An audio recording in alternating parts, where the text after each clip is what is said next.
അസ്സലാമു അലൈക്കും വറഹ്മത്തുള്ളാഹി വബറകാതുഹു.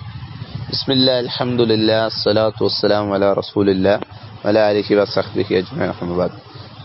ബഹുമാനികളായ സത്യവിശ്വാസികളെ, അല്ലാഹു സുബ്ഹാനഹു വ തആലയുടെ നിയമനിർദ്ദേശങ്ങൾ യഥാവിധി പഠിക്കുകയും അവന്റെ റസൂൽ സല്ലല്ലാഹു അലൈഹി വസല്ലമയുടെ സുന്നത്തുകൾ മുറുകെ പിടിക്കുകയും അതിലായിക്കൊണ്ട് മരിക്കണമേ എന്നുള്ള തൗഫീഖ് അല്ലാഹു സുബ്ഹാനഹു വ തആല നമുക്ക് ഏവർക്കും നൽകുമാറാകട്ടെ.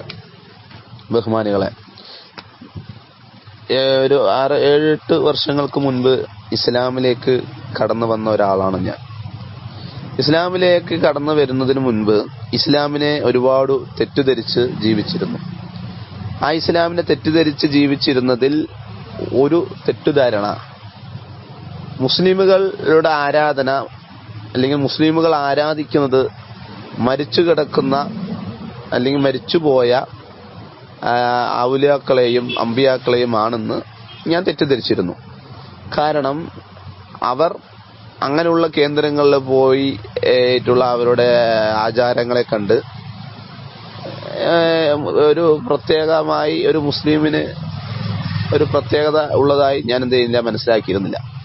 കാരണം നമ്മൾ അമ്പലങ്ങളിലും മറ്റു പ്രതിഷ്ഠകളിലെല്ലാം പോയിക്കൊണ്ട് ആരാധനകൾ അർപ്പിക്കുമ്പോൾ മുസ്ലിമുകൾ എന്ന് അവകാശപ്പെടുന്നവർ നിലവിളക്കുകളും അതുപോലെ തന്നെ തിരികളും ഊതുബത്തികളും അങ്ങനെയുള്ള പല നേർച്ചകൾ, മുട്ട നേർച്ചകൾ, അപ്പം നേർച്ചകൾ, എന്തിനേറെ തൊട്ടിലുകൾ കെട്ടൽ, അങ്ങനെയുള്ള അനാചാരങ്ങളായ അനാചാരങ്ങൾ നമ്മൾ മുൻപ് ചെയ്തിരുന്ന അതേ പ്രവർത്തനങ്ങൾ ഒരു മുസ്ലിം സമൂഹം ചെയ്തു വന്നപ്പോൾ അത് ഇസ്ലാമാണ് നമുക്ക് കാണാൻ കഴിഞ്ഞിരുന്നില്ല. ഇപ്പോൾ ഞാനത് പറയാൻ പോലുള്ള കാരണം എന്ത് ചോദിച്ചു കഴിഞ്ഞാൽ, മുസ്ലിം സമൂഹത്ത് ഏറ്റവും അധികം തെറ്റിദ്ധരിപ്പിക്കപ്പെടുന്ന ഒരു മുസ്ലിമുകൾക്കിടയിൽ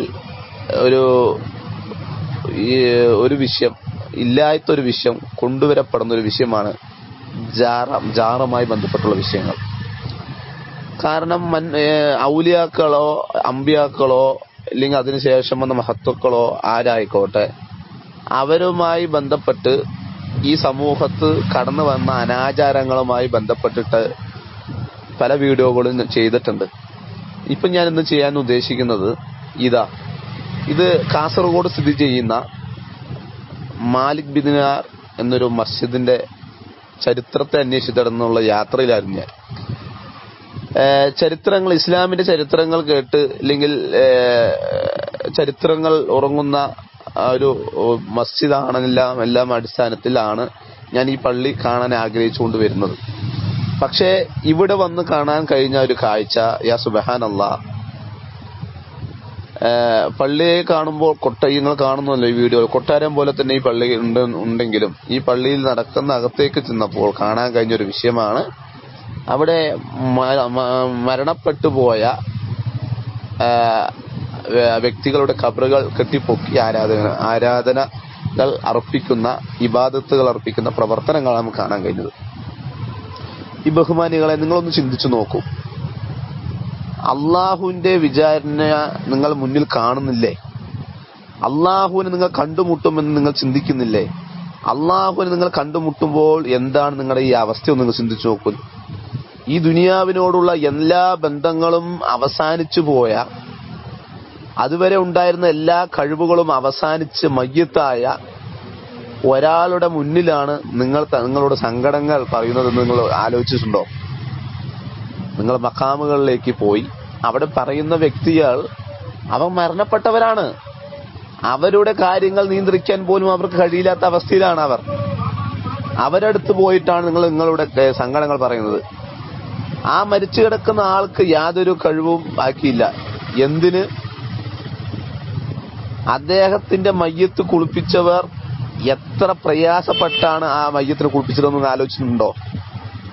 അദ്ദേഹത്തിനെ വലത് സൈഡ് കിടത്തി, ഇടത് സൈഡ് കിടത്തി, എന്നിട്ടാണ് ആ മയ്യത്തിനെ അവരെ കുളിപ്പിച്ചിരിക്കുക. അദ്ദേഹത്തിന് തനിയായി ഒന്ന് തിരിഞ്ഞു കിടക്കാൻ പോലും അദ്ദേഹത്തിന് കഴിവുണ്ടായിരുന്നില്ല. അങ്ങനെയുള്ള ഒരു മയ്യത്തിന്റെ മുന്നിലാണ് നിങ്ങൾ പോയിട്ട് എന്ത് ചെയ്യുന്നത്? നിങ്ങൾ ആരാധനകൾ അർപ്പിക്കുന്നത്. പിന്നെ നിങ്ങൾ ആലോചിച്ചിട്ടുണ്ടോ? ഞാൻ പറയുന്നത്, ആരെല്ലാം ജാറങ്ങളിലേക്ക് പോയി അവിടെ ആരാധനകളും മറ്റും അർപ്പിക്കുന്നുണ്ടോ, അവരുടെ സങ്കടങ്ങളും വേവലാതികളും അർപ്പിക്കുന്നുണ്ടോ, ബുദ്ധിപരമായ ഒരു വിഷയം പറയട്ടെ. ഈ മരിച്ച് കിടക്കുന്ന ആ വ്യക്തി അദ്ദേഹത്തിന്റെ ഖബർസ്ഥാനത്തിലേക്ക് കിടത്താൻ എത്ര പേരുടെ സഹായം ആവശ്യം വന്നിട്ടുണ്ട്? ആ ഖബർസ്ഥാനത്തിലേക്ക് അദ്ദേഹത്തിന് ചുമന്നു വരാൻ എത്ര ആളുടെ സഹായം ആവശ്യം വന്നിട്ടുണ്ട്? ഇത്ര പേര് പ്രയാസപ്പെടുന്നല്ലോ, ഞാൻ ആ ഖബറിൽ ഞാൻ അങ്ങനെ പോയി കിടക്കാമെന്ന് അദ്ദേഹം ആഗ്രഹിച്ചിരുന്നോ? ഇല്ല.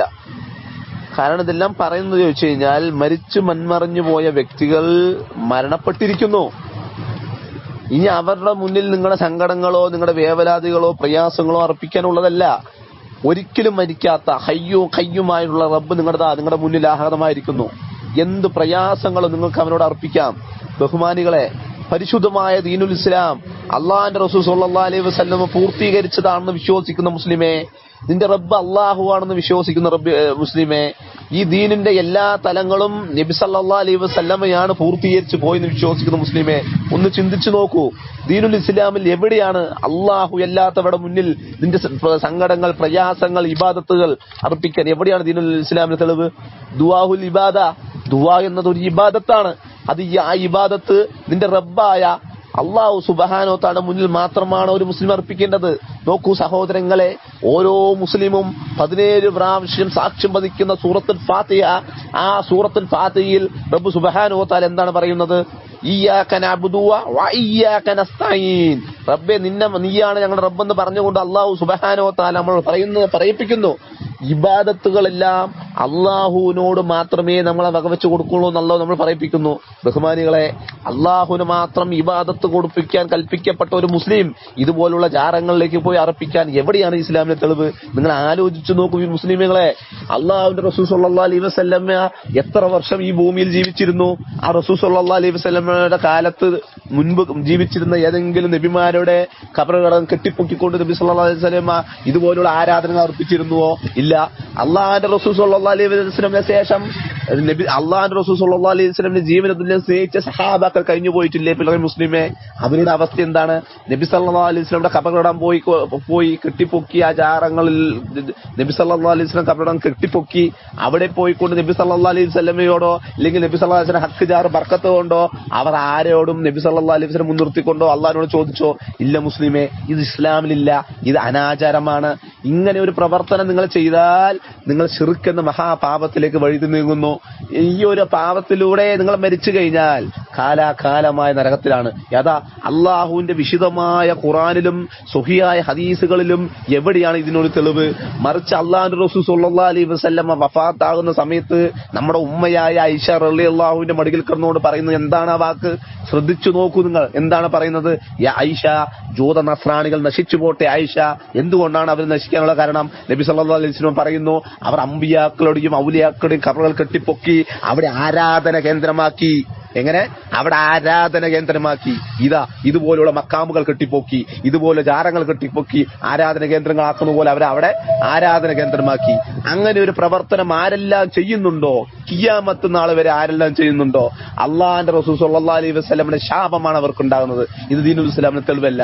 അള്ളാഹുവിന്റെ വിശുദ്ധമായ ഖുർആനിൽ അള്ളാഹ് പറഞ്ഞു, വഖാല റബ്ബുക്കും ഉദൂനി അസ്തജിബ് ലക്കും. നിങ്ങളുടെ റബ്ബ് നിങ്ങളോട് പറഞ്ഞിരിക്കുന്നു അള്ളാഹിനോട് ദുആ ചെയ്യൂ. എത്ര ആയത്തുകളാണ് മുസ്ലിമേ ഇതിനുള്ള തെളിവുകൾ? ചിന്തിക്കുക. ഖുർആനിലേക്കും സുന്നത്തിലേക്കും സഹാബാക്കൾ മനസ്സിലാക്കിയതുപോലെ നിങ്ങൾ തിരിക്കുക. നിങ്ങളെ ഉസ്താക്കന്മാർ മനസ്സിലാക്കിയതുപോലെയല്ല, നിങ്ങളെ പാരമ്പര്യമായി നിങ്ങളുടെ ബാപ്പ കാരണന്മാർ മനസ്സിലാക്കിയ പോലെയല്ല. ഖുർആനും സുന്നത്തും സഹാബാക്കൾ എങ്ങനെ മനസ്സിലാക്കിയോ അതുകൊണ്ട് അമൽ ചെയ്യാൻ പരിശ്രമിക്കുക, മനസ്സിലാക്കുക. അല്ലെങ്കിൽ കാലാകാലമായ നരകത്തിന്റെ നരകത്തിലേക്ക് കാലാകാലമായ നരകത്തിലേക്ക് നിങ്ങൾ വഴുതി നീങ്ങുന്ന ഒരു അവസ്ഥ എത്തിപ്പെടും. അള്ളാഹുവിനെ സൂക്ഷിക്കുക. ദീനുൽ ഇസ്ലാമിന്റെ തലങ്ങൾ യഥാർത്ഥ വിധി പഠിക്കാൻ ശ്രമിക്കുക. അള്ളാഹു സഹായിക്കുമാറാകട്ടെ.